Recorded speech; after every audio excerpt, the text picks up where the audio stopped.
This is not how you want to show up on camera, bro. It's your, like, people seeing that you just stare. That you're just like, you're going to do this for 40 minutes?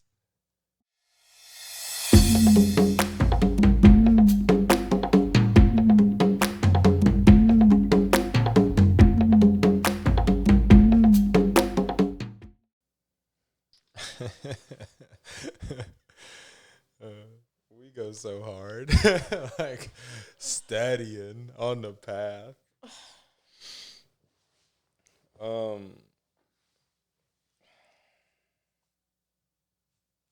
I love intuition. What is intuition? Intuition is perception beyond the physical senses that is meant to assist you. It is the sensory system which operates without data from the five senses.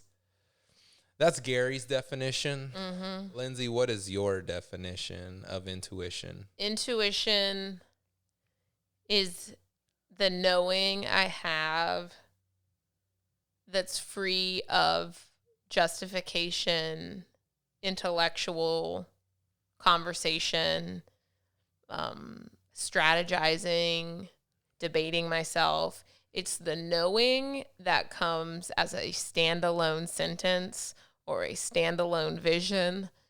It's access to God.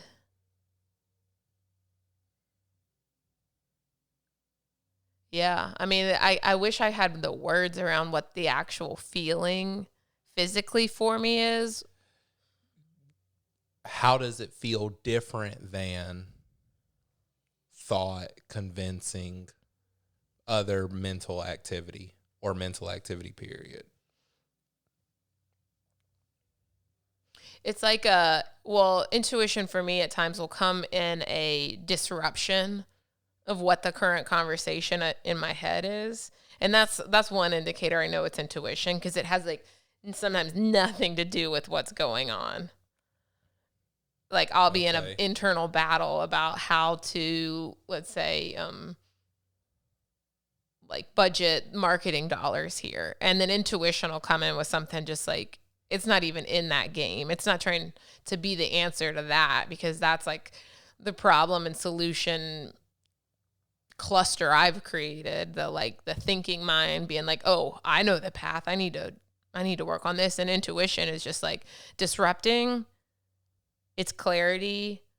And it's, for me, it's like, oh, going that way.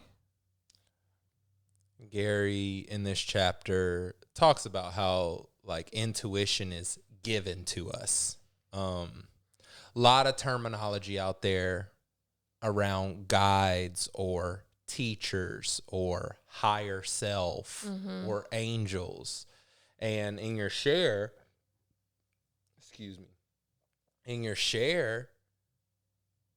it sounded like something's being given to you that lands on you that'll totally disrupt whatever you thinking about marketing budget or whatever. Something is being given to you that has a quality that feels very different, that stands out. So it's not a thought. It's something different.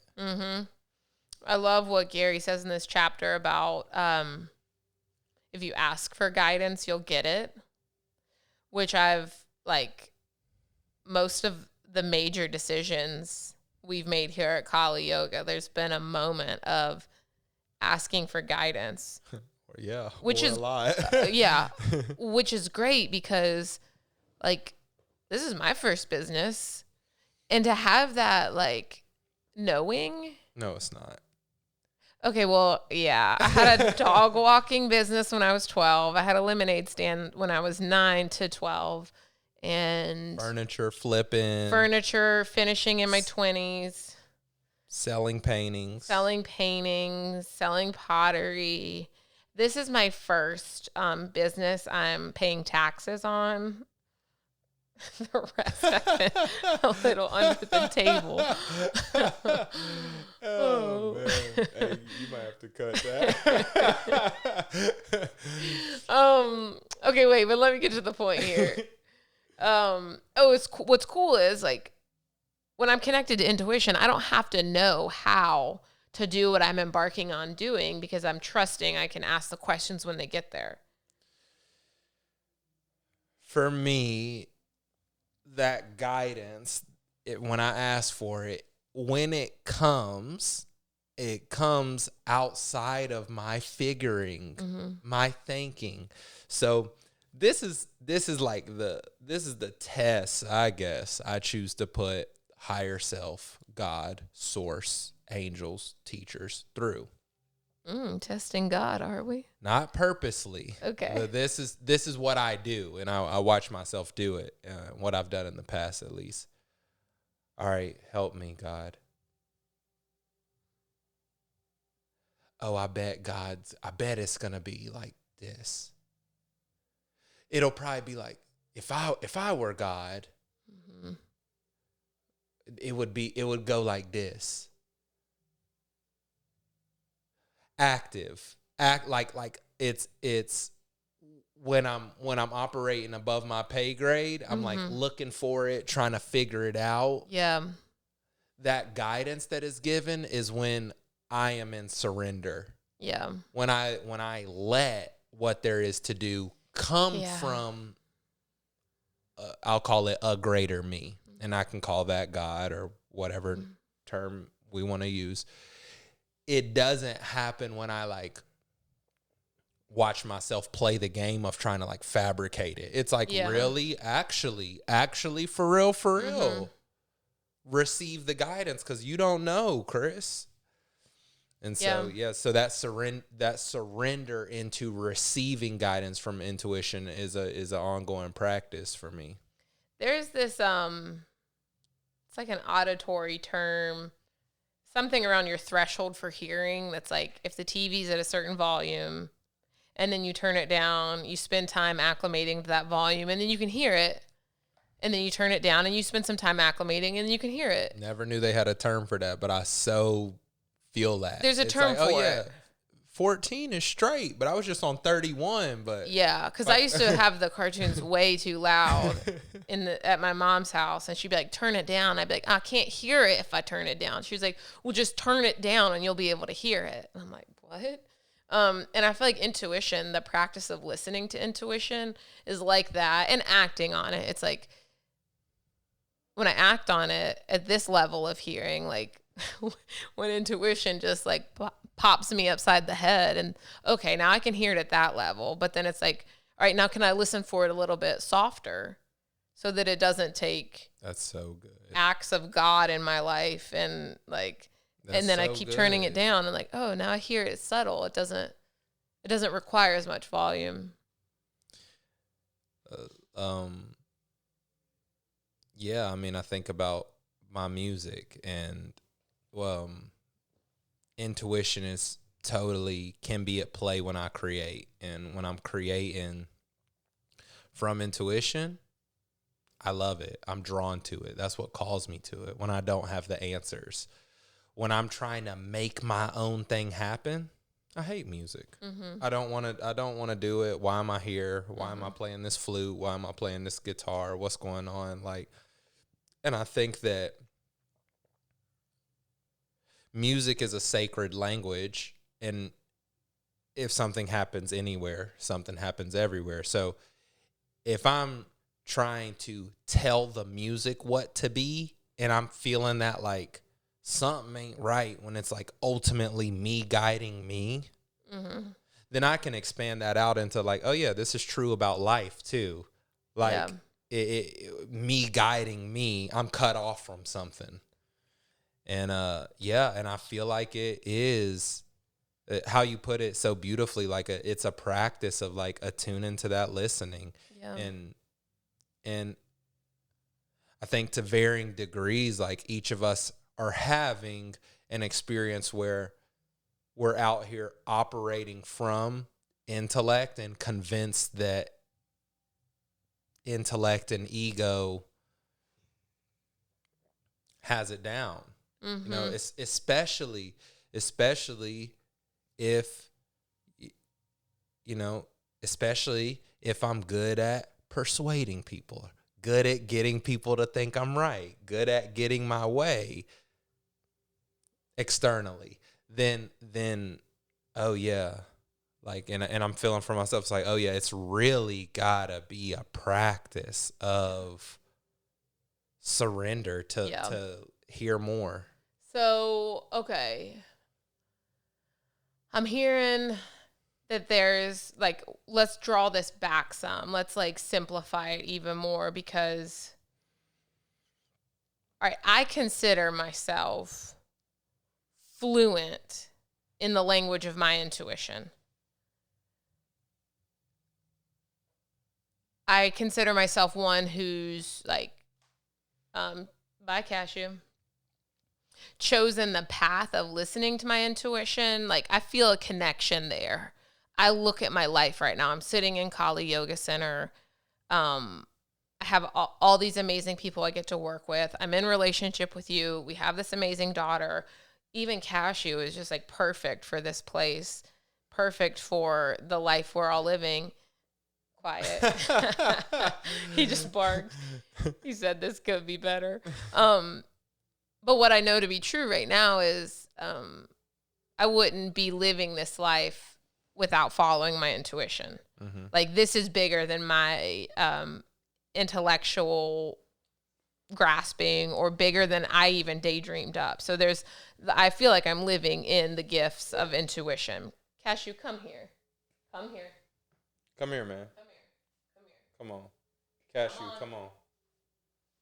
Cashew, baby. Please. Not like this. Not on camera. Come on. Come on. There you go. I think he needs to be held like a baby. Sometimes this helps him. Okay. Okay. There you go. There we go. So I want to be mindful that like intuition is a language that I'm practicing, and it's something we talk about a lot. So let's take it back though for the viewer, because I can like see this person, like if they're out here in an audience raising their hand, it's like, I don't know the answer to this, Chris, so I'm asking you to see if you have an answer. Like, okay, well, how do I do that? How do I listen for intuition? Or like, what is that? Like, what can we give to the person who's like, okay, Chris, Lindsay, that sounds amazing, but like what? So build upon this is where I would start. Build upon what you've read thus far in the book. Build upon what you've listened to thus far in these podcasts, and literally stack heart onto intention, onto karma, onto reverence. Stack those early chapters on top of each other and say, okay, I'm willing to be reverent and consider that every moment is an important moment. There's something for me. I'm willing to see that, oh, there's an intention. I have an intention to everything. Will I observe my intention? Will I be willing to see how I'm acting and what I'm intending for every interaction, every thought, everything? Will I live? I'm living in my heart. I'm connected to my emotions and not explaining them away. And I think that process, and I think I forgot one, but y'all know what you read. What is it? Evolution. Oh, chapter 1. Yeah. So the evolution is right here. Then the evolution is, oh yeah, now all of a sudden, let me notice the shift in my experience. Mm-hmm. Let me notice, like, intuition right now. Intuition, you can call it, oh, I was gonna tell this person, I'm so sorry for walking in front of you. And I saw in that moment that my actual intention was not because I was sorry in this example. my intention was like, I was scared they were going to think something negative about me. And now we're starting to like tune in.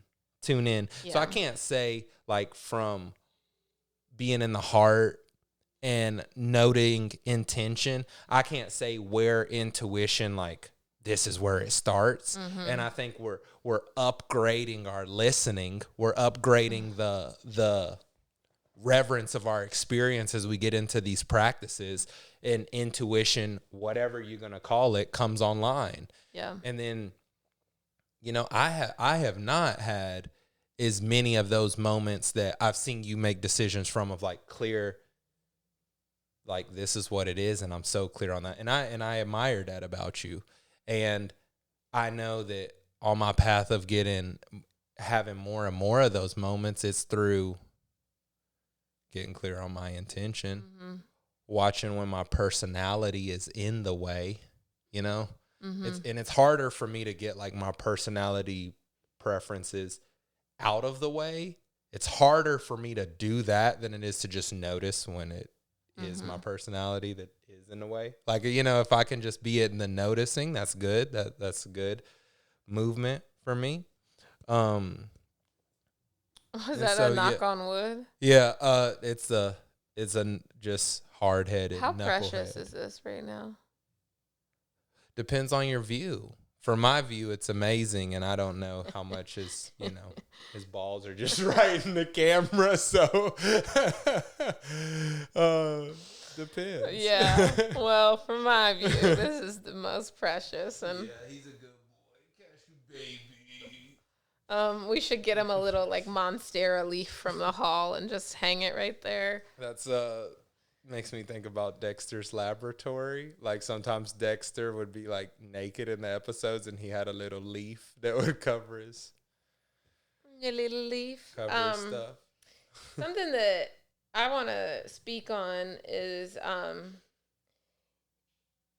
intuition as accessible and available in every thread of our life. So in my intellectual body, I can conjure up the things that I think I need answers to, and map out the perceived problems. And that's a part of my like external power personality, is like make up the problem as I believe it is, and then come to the solution. And the beautiful thing about intuition that I've experienced is that, okay, so oftentimes I'm just wrong about what's going on anyway when I'm in my thinking mind. And then let's put him down. Oh, sorry, Key. Okay, you lay down. Thank you. Intuition as, it's the small stuff too. Like it's like what seemingly is trivial. The example I'm thinking of right now is Lindsay, go drink water. I bring that one up a lot in group settings because it's just one I hear often, and I can follow it or not. I can act, and Gary talks about the impact of not acting on our intuitive insights, our gifts. I can act on that or not. And I find that when I'm willing to take seriously and act on the intuitive hits of the small, well, like I build up the connection to have what I perceive as the larger, like the more like more time encompassing intuitive hits that are outside of my immediate moment. And it's everywhere. It's just what am I training to pick up on? And so, like, I'll work to be attuned in every moment, because it's not like the drinking water is less important than anything else. Mm-hmm. Gary writes, a multisensory human can learn more rapidly than a five-sensory human. With the help that is available to it, the multisensory personality can understand more quickly the meaning of its experiences, how they come into being, what they represent, and its role in creating them. It does not need to experience 12 or 20 or 200 painful experiences to learn a major lesson of trust or responsibility or humbleness.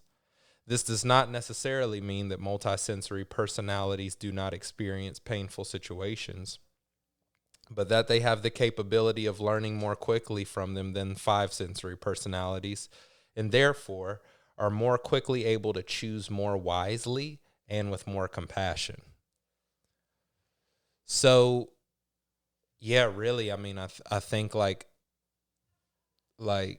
Gary put the chapters the way he did in a certain, he was intentional about how he ordered the chapters, I'm assuming. And to me, it's like he has prepped us to be able to see and know what our true intention is.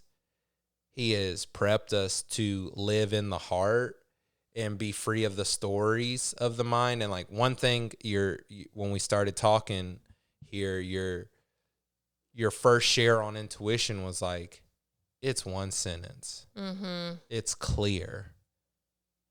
It is just, it doesn't have to convince itself. It's not mad at anyone. It's not like trying to be better than somebody or worse than somebody. It knows. It knows. It knows. And yeah, so I feel like we get in a practice, whether it's the drinking the water or doing the yoga class or having the hard conversation or stating the need to a partner. It's like life is dynamic, right? So we got to rep these decisions out time and time again and continue to get feedback. Cashew baby. Just having a hard day. Will you talk to, this is what I'm going to do. I'm going to go let him out. No, he's perfect now. That's better. He just got tired of me using him as a foot warmer. The responsibility to use intuition when it comes, and the increased karmic obligation that there is when we are hearing intuition. I feel like my intuition just told me this is going to resonate with people a lot. How the stakes get higher and more painful and the repercussions get bigger when we hear and know what there is to do and we're not doing it. Yeah. Or when we hear and know what there is to do, and not only do we not do it, we do the opposite. We do harm to ourselves or others. Mm-hmm. Yeah, talk about that. Can I have that piece of paper? Yeah. Thanks. I'm going to, I'll just, have we already read the every time you ask for guidance? No, I don't think so. All right. This is from Intuition. Every time you ask for guidance, you receive it.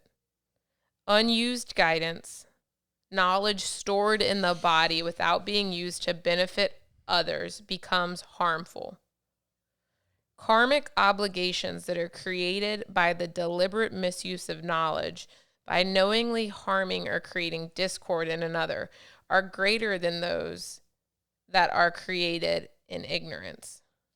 Mm-hmm. Which, well, the second part of that is really great news. I'll start there because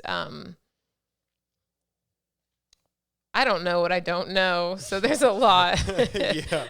There's a lot that I'm going to do as a human in ignorance. Yeah. And it's the great. The law is fair. The law is fair. Yeah. It's like, if I didn't know, then you didn't know. That's part of the energy that's coming back. And that's balance.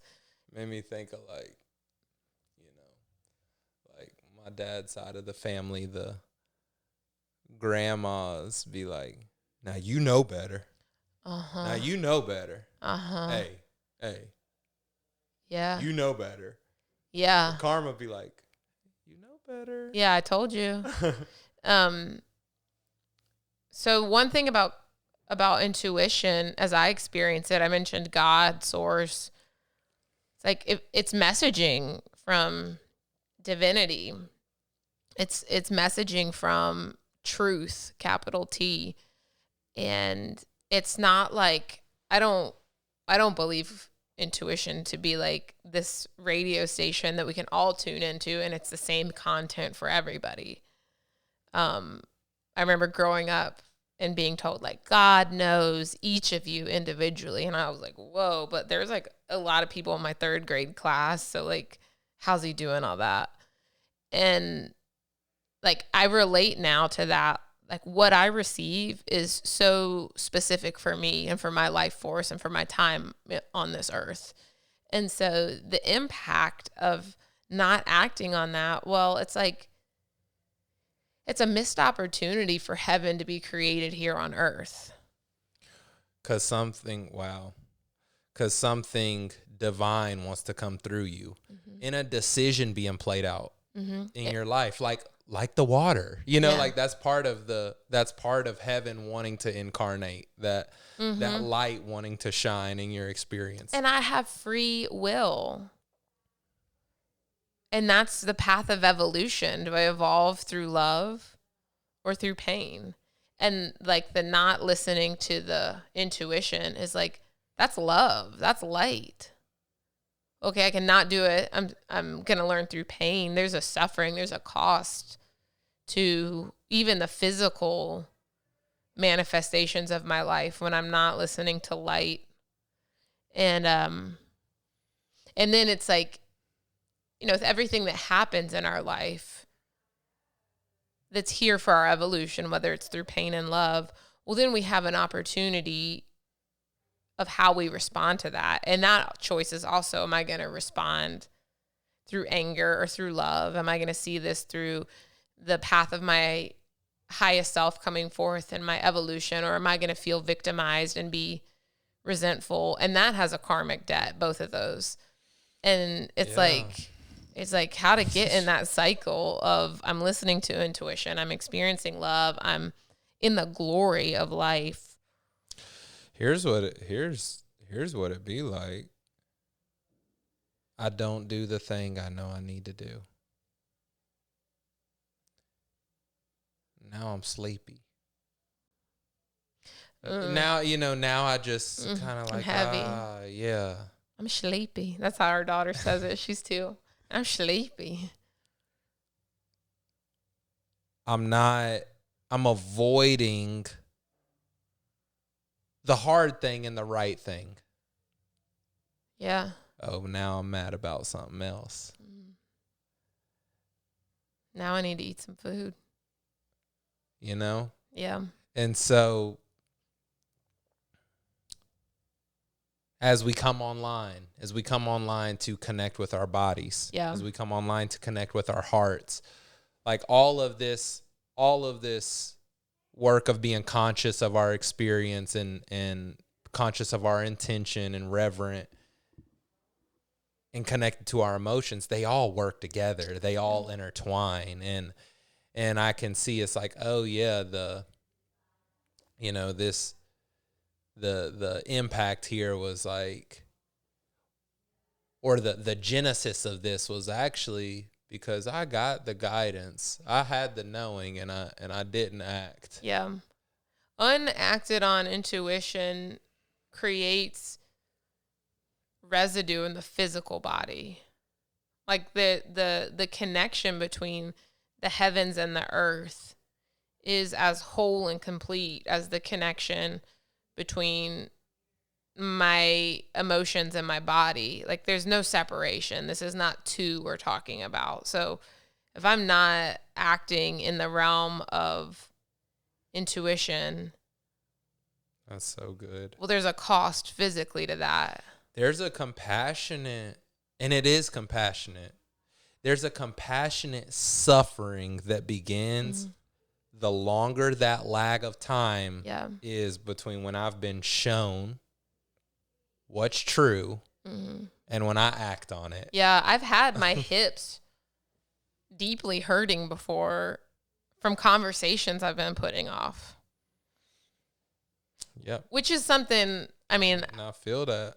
It's I I both love and honor and want more from the modern world of medicine, at least as I've experienced it in the US, which, our daughter wouldn't be here without medical intervention from her prematurity. And if I go in to see my primary care doctor or even a specialist with a pain in my spine, well, I'm not going to be asked about what it is I'm not acting on in my life. Yeah. I'm not going to be asked about what I'm avoiding. I'm not going to be asked about who I'm resenting. Spoiler alert, that is coming later in the book. Gary does touch on how science and how the medical field evolves. And so, y'all keep reading. Intuition? Yeah, that feels whole and complete. Intuition. Stay on the path, y'all. Thanks for watching. See you later.